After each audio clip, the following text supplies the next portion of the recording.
Hello everyone, my name is Jody Sweet, and today I'd like to talk you through the USA 2018-2019 School-Based Score Sheet and Scoring Range Review. First off, we're going to start with how you can locate our score sheets and scoring range documents on our website. First, you'll go to usacamps.com. Next, click on Competitions, and then Spirit Events. Then you'll click on Spirit Guidelines and Scoring in the drop-down menu, and blue boxes will pop up. This box is where you'll find our show cheer score sheets, and right underneath it, this is the box that will house our show cheer scoring range documents.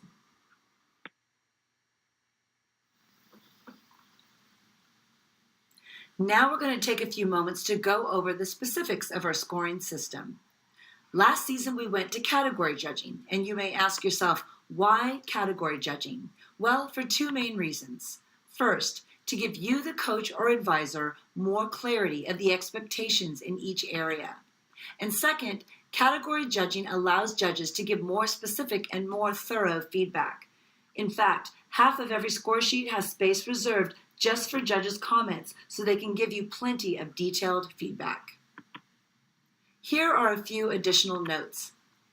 First, now we have 5 panel judges per side.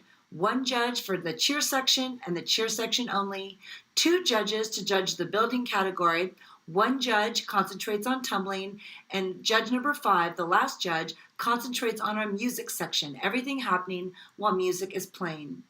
The only exception to that is that if building or tumbling happens during the cheer and or music section, the building and tumbling judges will still reward for that, not the cheer or the music section judges. And that's just to keep judging consistency throughout the entire routine.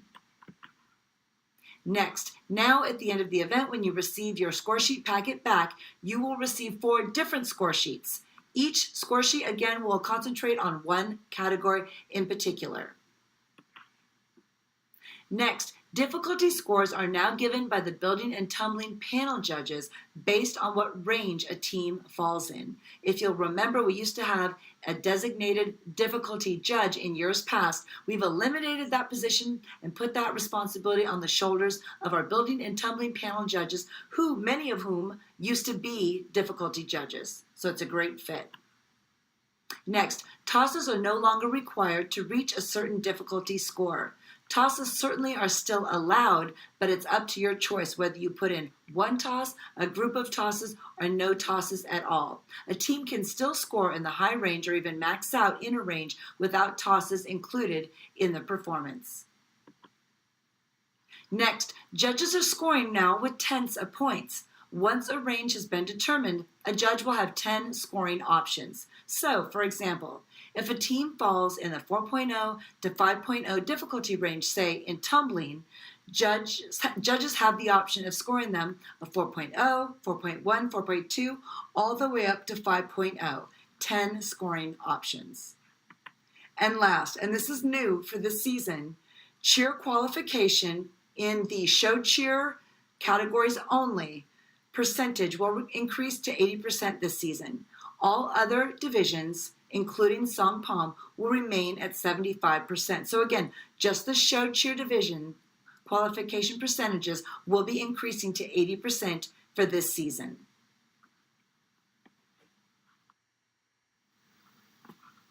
Now let's take a moment to chat about technique ranges. And for building and tumbling, they will receive both a difficulty score and a technique score.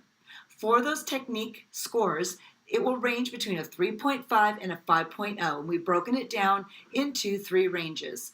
First, if a performance where less than 50% of the skills were executed with excellent precision and form occurs, that team will fall in the 3.5 to 4.0 range. If there's a performance where 50% or about half of the skills were executed with excellent precision and form, that will fall between the 4.0 and the 4.5 range. And for a very technically sound performance where 75% or more of the skills were executed with excellent precision and form, that performance will fall in the 4.5 to 5.0 range for technique.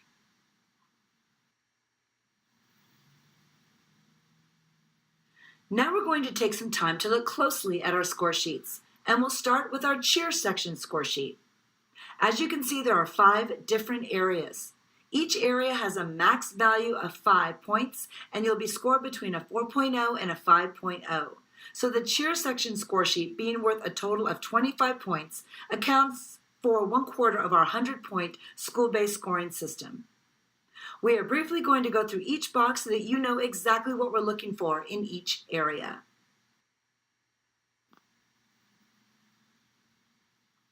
The first 2 boxes up at the top, crowd appeal, showmanship, and practicality, are the areas we want teams to focus on in the cheer section. The additional 3 boxes are all ways you can support and strengthen those areas. So let's start up at the top with crowd appeal, showmanship. Here, we're looking for all things related to a team's natural energy and enthusiasm and the way they relate that enthusiasm to their audience.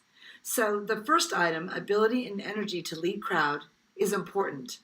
These are not things that necessarily come naturally, so a team really has to work on reaching and motivating their crowd.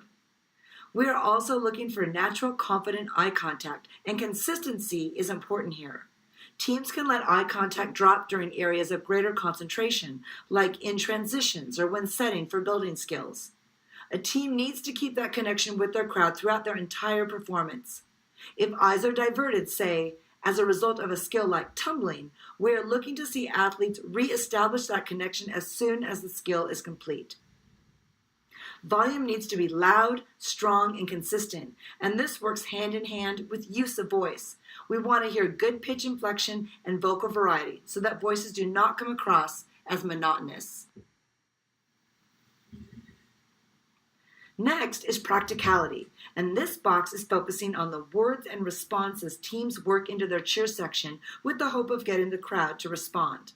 So crowd involvement is the focus here, and the material needs to be crowd effective, meaning easy for the audience to understand. Responses should not be complicated or make the crowd feel silly, which would deter them from participating. Words need to be easy to follow. They should be set up with a good, even pace, not too fast and not too slow, just a nice flow so the crowd is not inhibited from jumping right in. The next box is incorporation of skills, and here we're looking to see that skills, be it building or tumbling, have been incorporated in a way that effectively help a team to lead the crowd.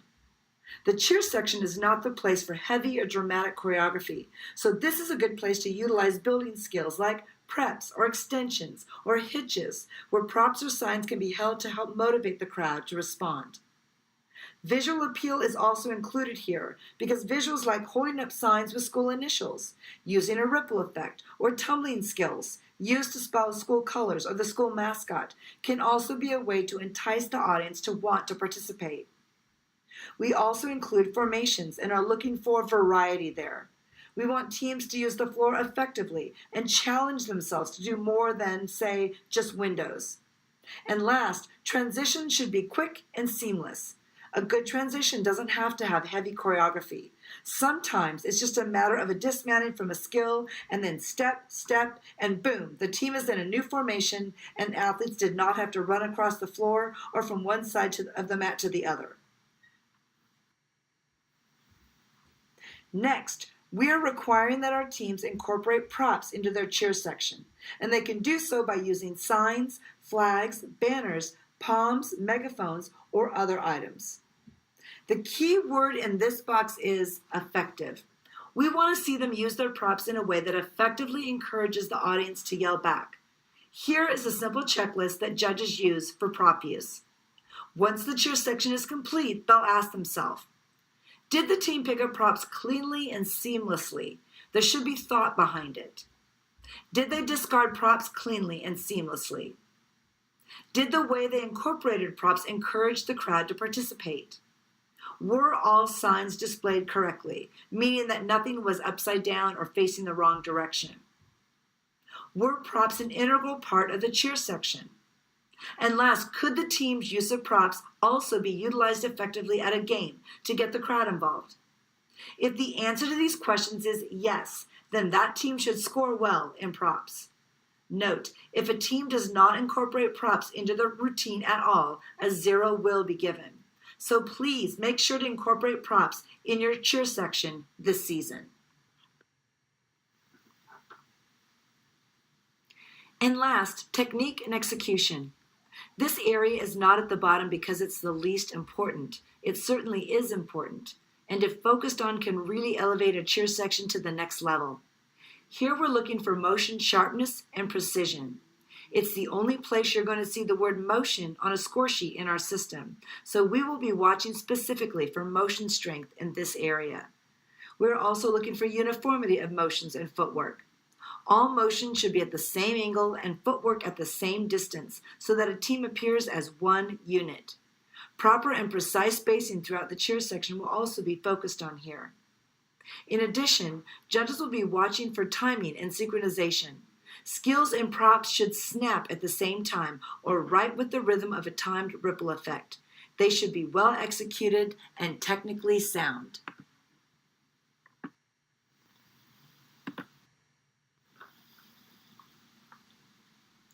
This is an example of our building score sheet. And looking up at the top, you'll see that stunts has a difficulty max value of 10 points. The reason for the higher point value is that teams tend to incorporate stunts from the very beginning of the routine all the way through the end. Anytime an athlete is lifted in the air, we're going to consider that a stunt, whether it happens in a stunt section or is incorporated for creative or visual purposes. So that's why the increased value there. Technique and execution for stunts has a max value though of 5, and then both difficulty and technique execution for pyramids is 5 points each. We include the building creativity box here on the building score sheet as well, and here we're looking for creative and visual incorporation into entrances, transitions, and dismounts of both stunts and pyramids. Both are included here. We understand that you've got to get those difficulty points in there as well, so we're looking for a good balance with creativity in this area. And then down at the bottom, you'll see that we leave a place there for both Judge 1 and Judge 2 to sign this score sheet.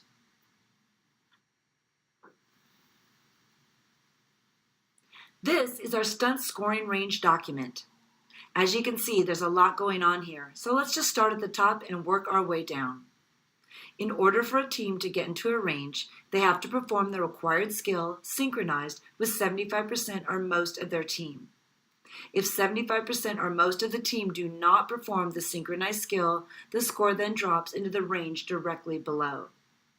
The way we define synchronized is the exact same skill at the exact same time. And if you'll see the note there, it's important to recognize that the dismount that is required to get into several of the ranges must be implemented here in the stunt section and not in the pyramid section. So let's take a look at that. In the middle of the page, you'll see the range requirements for the novice, intermediate, advanced, and non-tumbling levels. Judges will watch for the team to perform requirements with 75% or most synchronized to determine what range they should be put in. Once in range, a team starts at the very bottom of the range, and then the judge will use the drivers listed in the bottom middle of the page to go up in the range. Let's look at the novice level as an example. To get into the 9.0 to 10.0 range, a novice team must perform extensions and one-leg stunt variations at prep level and the required dismount of a straight ride cradle. It's not either the skills or the dismount. They have to perform both the skills and the dismount, and they must do so synchronized and using 75% or most of their team. Once they do that, they start at the 9.0. Then the judge takes a close look at the drivers to determine which of those elements they also hit in the routine. A judge will consider, did the team have additional difficulty that can be rewarded? Did they do the stunt requirements or additional stunts using more than 75%? Did they incorporate a combination of skills or great variety of skills? Were the skills performed with good pace and speed as opposed to slow or choppy? And last, did the team incorporate tosses? Tosses are not mandatory but are still legal, and a team can choose to incorporate a toss or multiple tosses into the routine and be rewarded for it. If a team does not use tosses in their performance, they can still get into the high range or even max out in a range. Again, tosses are not mandatory, but they are an option. Here are 5 additional things to note for stunts, and they are based on questions I've had from coaches. 1. Drivers are not quantitative. They don't have a specific value. So if a team hits every driver, or just hits 1 or 2 drivers with strength, they can still be scored high in a range. Once in range, the judge will determine how drivers are applied compared to the other teams in the division. 2. In the 9.0 to 10.0 range of the advanced and non-tumbling divisions, teams have to perform an elite skill to get into the range. Examples of elite skills are in the bottom right-hand corner. This is not an all-inclusive list, it just suggests what kinds of skills we would consider elite. If a team performs a skill that is, at least, if not more difficult than our suggested elite skills, they most certainly will be given credit for it, as long as it is done by 75% or most of the team in a synchronized fashion. 3. Difficulty does count toward requirements. Again, let's use the novice division as an example. To get into the 9.0 to 10.0 range, a novice team must complete the listed skill and the dismount, which is a straight ride cradle. If instead of a straight ride cradle, a team performs a quarter twist to cradle with 75% or most synchronized, we would still give them credit because we would consider the quarter twist cradle as difficult, if not more difficult, than the straight ride cradle. 4. Required dismounts as well as required stunt skills must be synchronized. And 5. If a team falls below the 7.0 to 8.0 range in stunt difficulty, and that would be because they didn't have 75% doing the skill or it wasn't synchronized, they will be kept at the 7.0 and not awarded any drivers. The only exception would be if they didn't do any stunts at all. Then they would get a 0. And last, we've also included the technique ranges down in the lower left-hand corner for you for easy reference.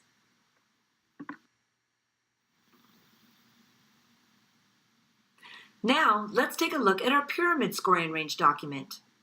You'll notice right up there at the top we have included the American Association of Cheerleading Coaches and Advisors, or ACCA's, pyramid definition, which is connected partner stunts. We've used the example there of a paper doll structure. When not connected, paper dolls look like stunts, but the minute arms brace or connect, it is now considered a pyramid. Underneath that, we list the 2 types of pyramids teams can choose from. The first is a basic pyramid, which includes limited complex transitions, structure, entrance, and or dismount variety. This is the type of structure teams are more likely to use in the cheer section, where they are also utilizing props or signs to lead the crowd. The second is a maxed out pyramid, which could include multiple complex transitions, several structures, and a variety of entrances and or dismounts. We make a note here, just as we do on the stunt scoring range document, that the required stunt dismount is not implemented here in pyramids, only in the stunt section. The requirements to get into a range are the same for the novice, intermediate, advanced, and non-tumbling divisions. If a team performs a basic pyramid, they will receive the cap score of a 3.0. No drivers can be applied here. If a team incorporates a maxed out pyramid into their performance, they will be in the 3.0 to 4.0 range. They start at the 3.0, and then judges will apply any drivers hit to increase their score in that range. If a team does a basic and a maxed out pyramid, they'll be in the 4.0 to 5.0 range, and the same as above applies here. They'll start at the 4.0, and, if applicable, drivers will be applied to increase that score. I've had the question before, what if a team does 2 maxed out pyramids? The answer to that is they'll still fall in the 4.0 to 5.0 range, and drivers may still be applied. It will not hurt a team in pyramid difficulty, but it may affect them somewhere else. Say, in the cheer section, where using a maxed out pyramid instead of a basic pyramid may affect their ability to connect with the crowd. Most of the same drivers appear here. Judges are looking for a degree of difficulty, percentage of team participation, combination of skills variety, and pace and speed of skills to drive a team score higher in the range. The same applies here as well in terms of drivers, not being worth a specific amount. A team can hit all the drivers or a few drivers very strongly and still score high in a range. And once again, we've included technique ranges in the bottom left-hand corner for easy reference.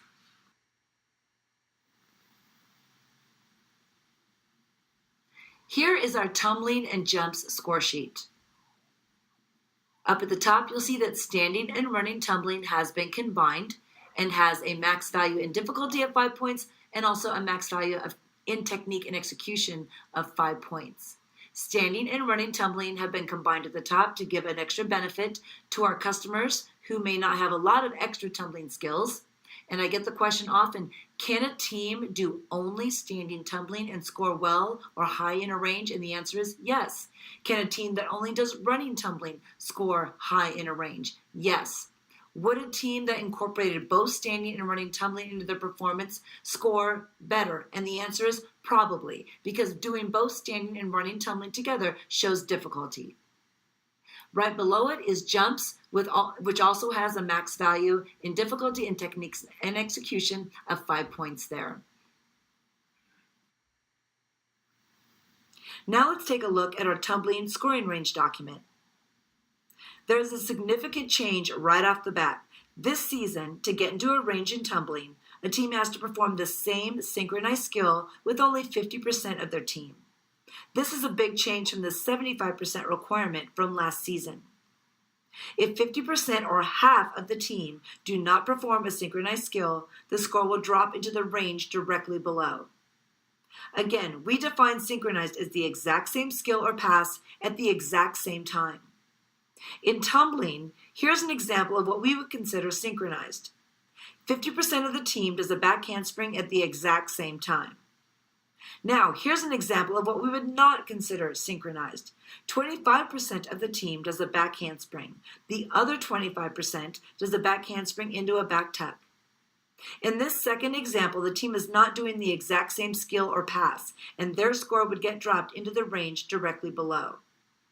Note, to get into a range, tumbling is not cumulative. However, once the synchronized skill with 50% of the team requirement has been met, and they have been placed in the appropriate range, a team can definitely continue to put in other tumbling elements throughout the routine and can be rewarded for it with drivers. Now let's take a look at the range requirements for the novice, intermediate, and advanced levels, which are there in the middle of the page. As a reminder, we're watching for the team to perform requirements with 50% or more synchronized to determine what range they should be in. Once in range, a team will start at the very bottom of the range, and then judges will use the listed drivers to go up in that range. Let's look at the intermediate level as an example. To get into the 4.0 to 5.0 range, an intermediate team must perform either round-up back handspring back tucks, or round-off tucks, or a standing back handspring series, or a jump back handspring combination, synchronized with 50% of their team. Once they do so, they start at the 4.0. Then the tumbling judge will take a close look at the drivers to determine which of those elements they hit in the routine. The judge will consider, did the team have additional difficulty? Did they do tumbling requirements or additional skills using more than 50%? Did they incorporate a combination of skills or a great variety of skills? Were the skills performed with good pace and speed? Were there any creative elements incorporated within the skills or with tumbling formations? Did the team incorporate both standing and running tumbling? Remember, teams can do just standing tumbling or just running tumbling and still score high in a range. But if they do both, standing and running, they will be rewarded for that. One additional note. In order to get full skill credit, a team must land with both feet on the ground. Landing on one knee or in a prone position will not qualify as skill completion, and the team would then be dropped in the range directly below. And last, note that the technique ranges are listed for you down in the bottom left-hand corner.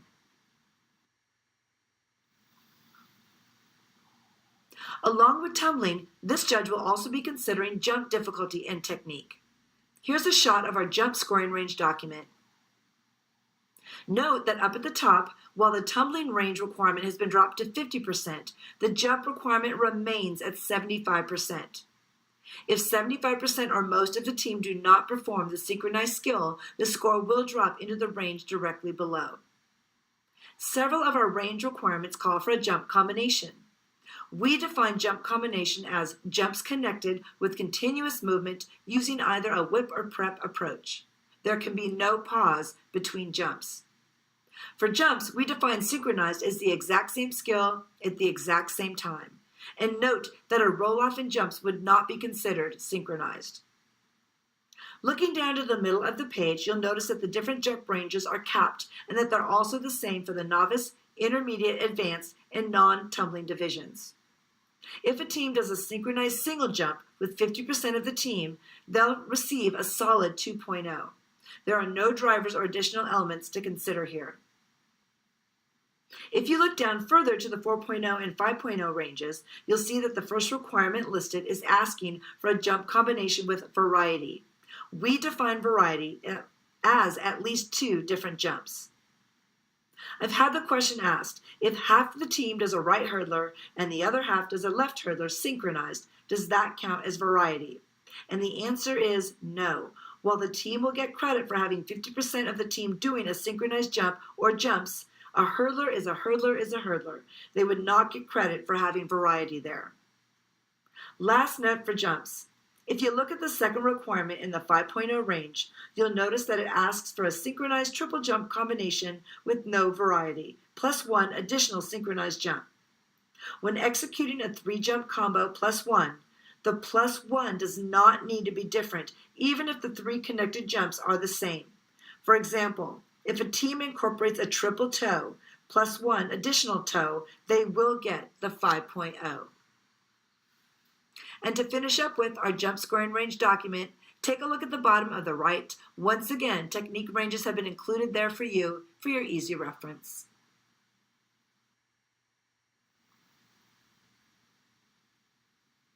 Here's our jumps non-tumbling division score sheet.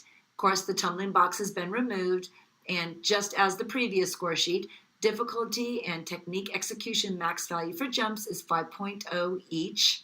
Because this score sheet only adds up to 10, therefore the scoring system in non-tumbling adds up only to 90 points. What happens is when we get to tabulation, we then convert those 90 points into a 100-point scale.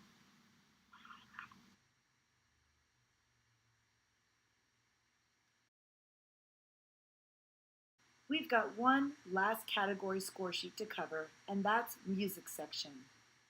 This judge will cover and score the parts of the routine that occur while music is playing, and they are also responsible for showmanship throughout the entire routine. As mentioned earlier, the only exceptions are building and tumbling skills. The building and tumbling judges will reward for any building and/or tumbling skills that are incorporated into the music section in order to keep scoring consistency in those areas.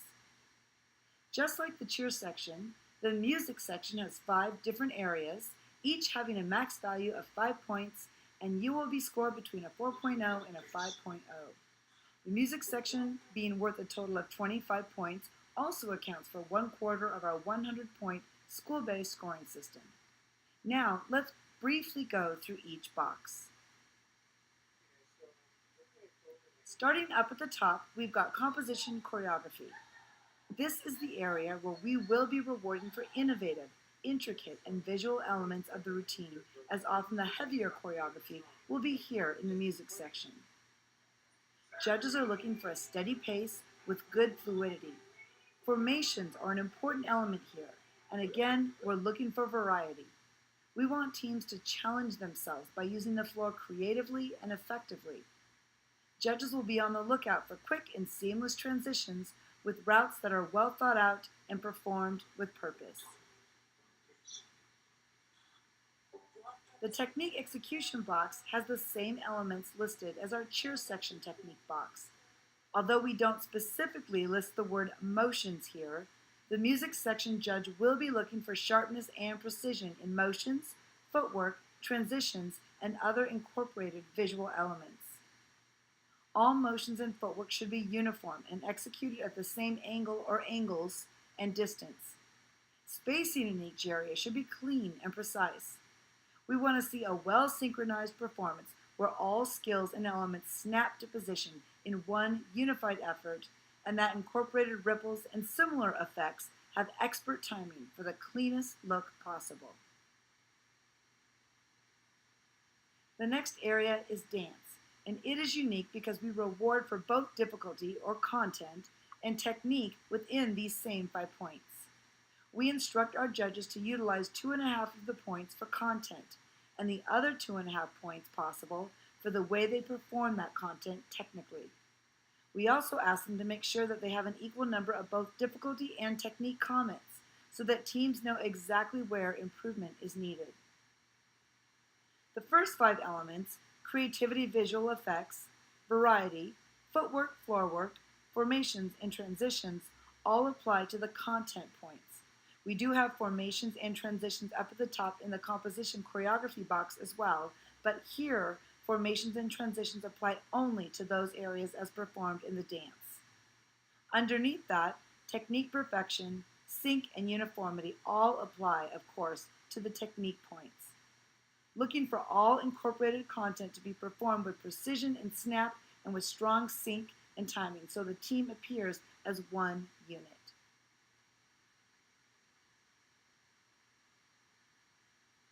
Showmanship is rewarded by the music section judge and is focused on throughout the entire routine. Here, we're looking for energy and genuine enthusiasm. We want to see that natural excitement that the athletes have because they're excited about their performance and excited to share it with the crowd and judges. We're not looking for choreographed enthusiasm where athletes are all doing the exact same facial expression at the same time. We want the energy that each team member feels inside to be evident and natural. Eye contact will be important throughout, and again, consistency is important here.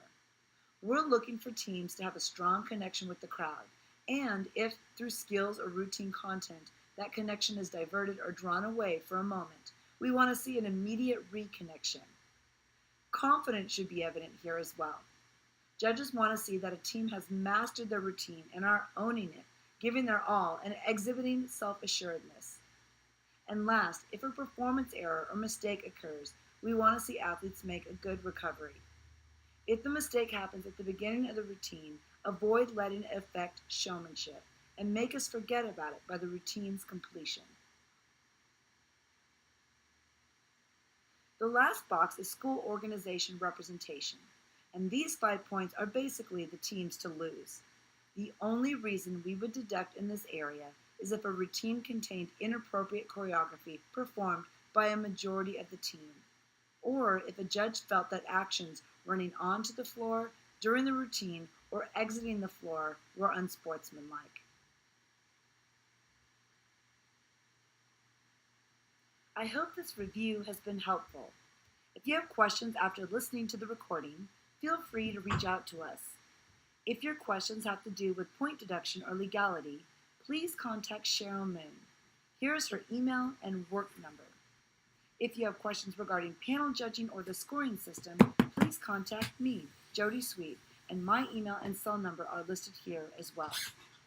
We'd like to thank you for taking the time to listen to our school-based Scoresheet and scoring range review, and wish you and your team good luck during the 2018-19 season.